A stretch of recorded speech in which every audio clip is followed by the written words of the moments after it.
اعوذ باللہ من الشیطان الرجیم بسم اللہ الرحمن الرحیم۔ اللہ کے نام سے شروع جو بڑا مہربان نہایت رحم کرنے والا ہے۔ صلی اللہ علی نبی الامی، لاکھوں کروڑوں درود پاک خاتم النبیین حضرت محمد مصطفیٰ صلی اللہ علیہ وآلہ وسلم پہ۔ گنبد خضرا کے چاہنے والوں کو وقاص احمد کی طرف سے السلام علیکم۔ آج آپ کو بانو قدسیہ کی قلم سے لکھے ہوئے کچھ خوبصورت الفاظ پیش کر رہا ہوں۔ عورت، جب عورت مرتی ہے اس کا جنازہ مرد اٹھاتا ہے، اس کو لحد میں مرد اتارتا ہے، پیدائش پہ مرد ہی اس کے کان میں اذان دیتا ہے، باپ کے روپ میں سینے سے لگاتا ہے، بھائی کے روپ میں تحفظ فراہم کرتا ہے اور شوہر کے روپ میں محبت دیتا ہے، اور بیٹے کی صورت میں اس کے قدموں میں جنت تلاش کرتا ہے۔ واقعی مرد بہت ہوس کی نگاہ سے دیکھتا ہے۔ یہ ہوس بڑھتے بڑھتے اماں ہاجرہ کی سنت پہ عمل کرواتے ہوئے صفا اور مروہ کے درمیان صحیح تک لے جاتی ہے۔ اس عورت کی پکار پہ سندھ آ پہنچتا ہے، اس عورت کی خاطر اندلس فتح کرتا ہے، اور اسی ہوس کی خاطر 80% مقتولین عورتوں کی عصمت کی حفاظت کرتے ہوئے موت کی نیند سو جاتا ہے۔ واقعی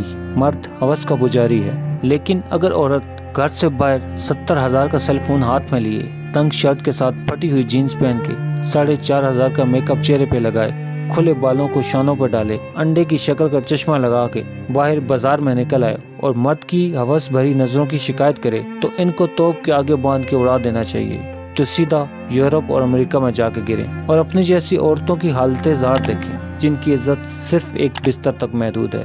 سنبھال اے بنت ہوا اپنے شوق مزاج کو، ہم نے سرے بازار حسن کو نیلام ہوتے دیکھا ہے۔ مرد، میں نے مرد کی بے بسی تب محسوس کی جب میرے والد کینسر سے جنگ لڑ رہے تھے اور انہیں صحت یاب ہونے سے زیادہ اس بات کی فکر لاحق تھی کہ جو کچھ انہوں نے اپنے بچوں کے لیے بچایا تھا وہ ان کی بیماری پہ خرچ ہو رہا ہے، اور ان کے بعد ہمارا کیا ہوگا۔ میں نے مرد کی قربانی تب دیکھی جب ایک دفعہ بازار عید کی شاپنگ کرنے گئی اور ایک فیملی کو دیکھا جن کے ہاتھوں میں شاپنگ بیگ بھرے ہوئے تھے، اور بیوی شوہر سے کہہ رہی تھی میری اور میرے بچوں کی خریداری پوری ہو گئی، آپ نے کرتا خرید لیا تو آپ نئی چپل بھی خرید لیں۔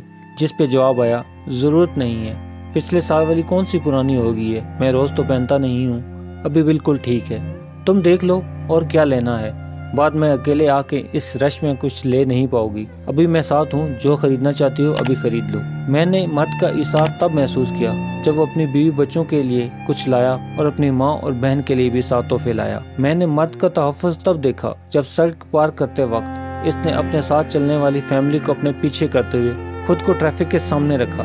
میں نے مرد کا ضبط تب دیکھا جب اس کی جوان بیٹی گھر اجڑنے پہ واپس آئی تو اس نے غم کو چھپاتے ہوئے بیٹی کو سینے سے لگایا اور کہا ابھی میں زندہ ہوں، لیکن اس کی کھینچتی ہوئی کن پٹیاں اور اس کی سرخ ہوتی آنکھیں بتا رہی تھیں کہ ڈھیر تو وہ بھی ہو چکا ہے، رونا تو وہ بھی چاہتا ہے، لیکن اس جملہ کہ مرد کبھی روتا نہیں اسے رونے نہیں دیتا۔ بانو قدسیہ کی قلم سے ماخوذ۔ پیارے دوستو، امید کرتا ہوں آپ کو یہ ویڈیو پسند آئی ہوگی، تو اسے لائک کرتے ہیں اور مزید اس طرح کی خوبصورت ویڈیو دیکھنے کے لیے میرے چینل کو سبسکرائب کرنا ہرگز مت بھولیں۔ بیل کا بٹن بھی دبا دیں تاکہ آپ کو نئی آنے والی ویڈیوز کا نوٹیفیکیشن مل سکے۔ ملتے ہیں ایک نئی ویڈیو کے ساتھ، تب تک کے لیے اپنا خیال رکھیے گا۔ اللہ رب العزت آپ کو آسانیاں دے اور آسانیاں بانٹنے کی توفیق بھی۔ اللہ حافظ۔